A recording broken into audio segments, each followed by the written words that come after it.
Саламатсыздарбы, урматтуу көрүүчүлөр. Бүгүн биз жогорку кеңештен бир нече жолку депутат болгон Өмүрбек Бакиров тууралуу кеп кылууну эп көрдүк.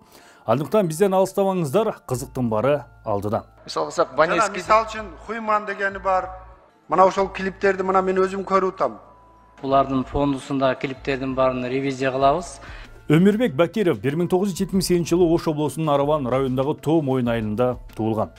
2001 жылы Ош шаарындагы Кыргыз-Өзбек университетинин финансы жана кредит факультетин бүтүргөн.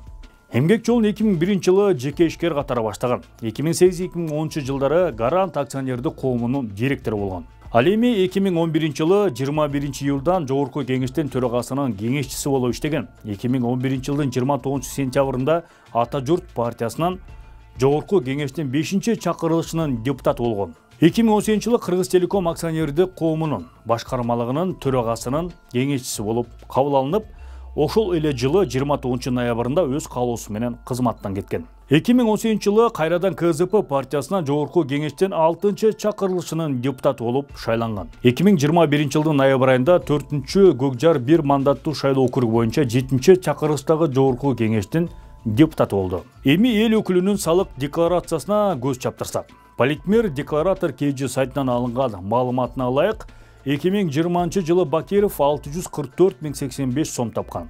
Lexus 570 маркасындагы жол тандабас 9 миллион сомдон ашык бааланган ири мүйүздүү мал жандыгы бар 3 жолу парламенттин депутаты болгон Өмүрбек Бакировдун үй жайы жок. Анткени кыймылсыз мүлк же жер тилкеси тууралуу эч кандай маалымат көрсөтүлгөн эмес. Өткөн жылы жогорку кеңештин жыйынында Өмүрбек Бакиров менен мурдагы саламаттык сактоо министри Алымкадыр Бейшеналиев коронавируска анализ тапшыруучу жеке менчик лабораторияларды тизмектеп жатып, Human лабораториясын жаңылыш атап, коомчулуктун катуу талкуусуна калган. Боюнча башка аймактарда ушулардын эле эмеси тиги ачылганда, мисалы кылсак, Баневский. Мисалы үчүн Хуйман дегени бар. Туурабы? Үстүбүздөгү жылдын 16 мартында парламенттин жыйынында депутаттар коомдук телерадио корпорациясын улуттук деп өзгөртүү.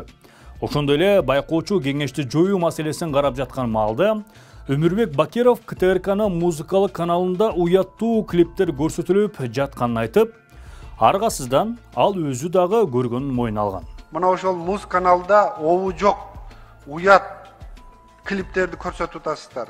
Ошону көргөн биздин жаш өспүрүмдөр, биздин элибиз кайсыл жака карап мындай багыт алат. Мына ошол клиптерди мен өзүм көрүп атам. Эми мен бул жерде айтканга дагы мындай уятта ошол клиптердичи.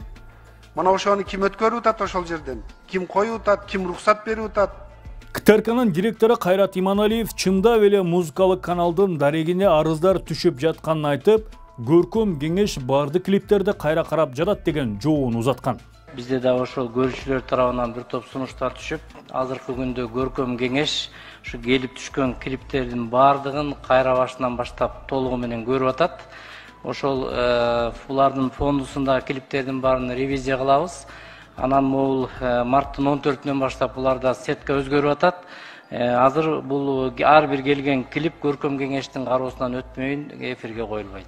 Ал эми КТРКнын экс-директору Илим Карыпбеков жогорку кеңештин жыйынындагы депутаттын сөзүнө Фейсбуктагы баракчасына мыскылдоо түрүндө комментарий калтырган.